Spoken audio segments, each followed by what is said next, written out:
looking at page 11 in your pre-algebra notebook. We're in the pink section of our book this time, and we're looking at rate of change. So I'm going to start with a definition for us. A rate of change is a ratio. All right, this one will work better. So what is a rate of change? A rate of change is a ratio that shows how one variable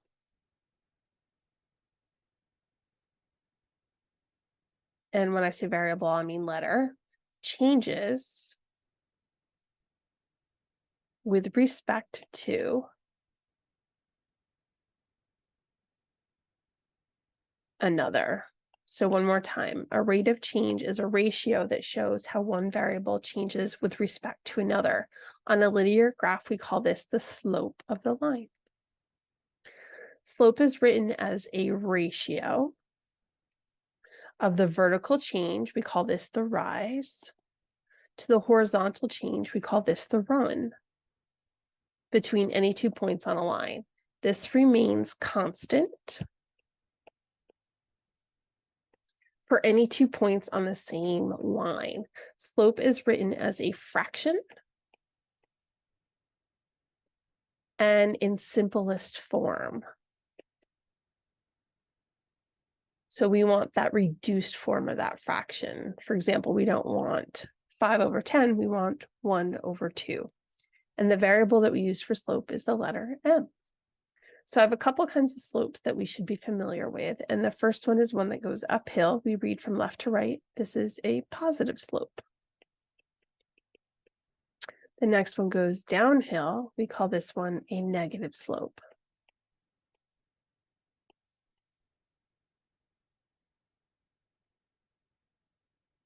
Whoops, I guess I don't need the word slope. Negative, good. And then we have one that's completely side to side. We call this a zero slope. And then we have one that's up and down. We call this one an undefined slope. This, by the way, is also horizontal, the zero slope. And the one that goes up and down is vertical. So our job today is to look at these different pictures and figure out what the slope is. So here's what we're going to do. We're going to find our slope, which is the rise over the run. If I use symbols, it's the up and down goes on top and the left and the right goes on the bottom. So what you're going to do is make a triangle to connect the dots. So these two dots are given to us. Those are good, nice dots, nice, good dots because they intersect on that grid nicely.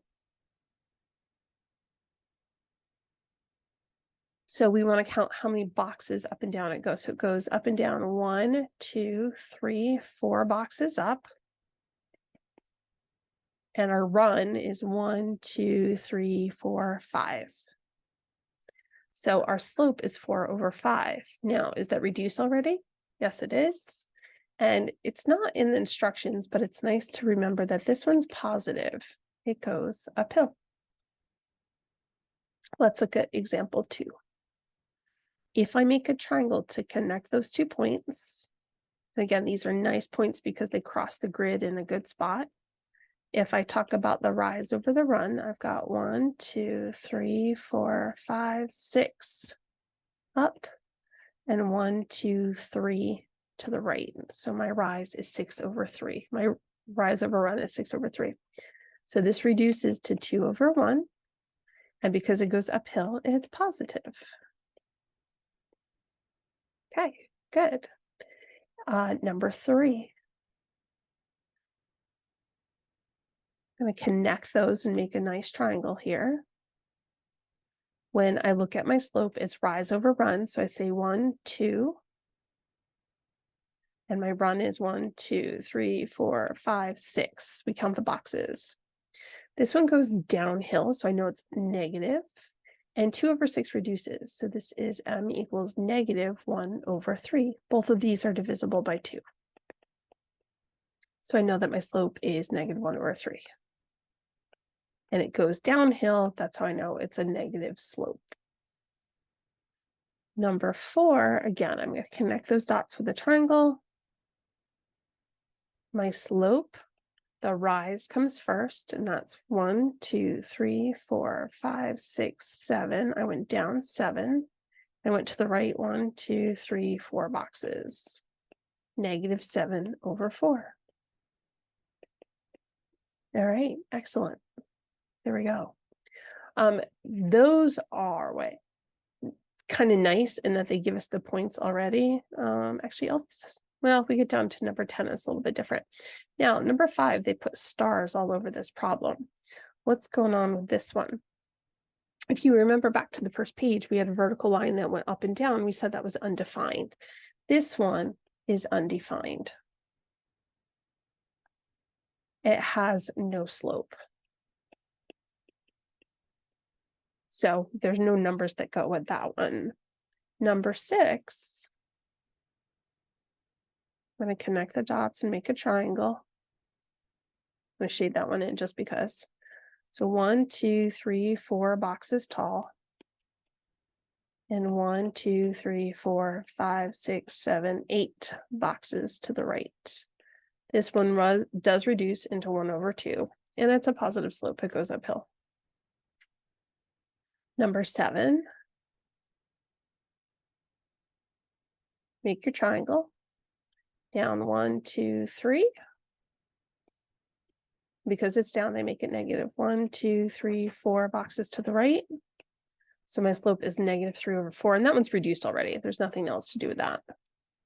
Number 8, they are super far away. So we'll count the boxes. 1, 2, 3, 4 boxes up.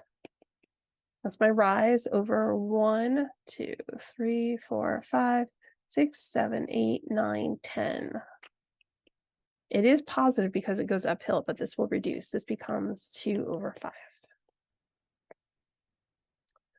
Number 9, same thing. 1, 2, 3, 4 boxes, and they go down. So I say -4 over, what's my run? 1. Now, I kind of like to see slope as a rise over run. Technically, -4 divided by 1 would be -4. So this is also correct, but you'll always see me putting the 1 underneath. Number 10, what's going on here? This is one of those special slopes, and they didn't give me 2 points, but if I just pick any 2 points on the line, and I connect them, I can say that my rise is 0. I didn't go up any, but my run is 2. And 0 divided by 2 is 0. So no matter what points you choose, it will always be 0 divided by a number. That one's horizontal. Number 11, they gave us nice points. I go down 1, 2, 3, 4, 5. So this one's down 5. And I go to the right 3. Good. Number 12. You guys got the hang of this. 1, 2, 3, 4, 5, 6. And they go up because they're positive, or they're positive because they go up. And 1, 2, 3, 4 to the right. Now, you want to ask yourself, does this one reduce? The answer is yes. If you borrow my yellow calculators, they'll be able to figure that out for you, but it's 3/2. Number 13. We've got 1, 2, 3, 4, 5, 6, 7 up. And 1, 2, 3, 3, 4, 5, 6, 7 to the right. Now, 7/7, that does reduce. That becomes a 1. And if you look, these make steps: up 1, right 1, up 1, right 1, up 1, right 1. So they didn't choose the closest 2 points for us on that one, but we know we can reduce it to be a 1. And then on number 14 here, here's my triangle. I went down 1. Let's call it M. That's my rise, and my run is 1, 2, 3, 4, 5. 5 to the right. There you go. And this one's negative. I know I didn't write that out, but this one's negative. It goes downhill. So hopefully you find this one fairly straightforward. And when you go to look at these practice problems, They should be pretty good. They have the dots for you already. So number 6 is going to be one of those 2 special ones. And number 11 has those stars on it already. That one will also be special for you. There you go. We're going to find slope on pictures.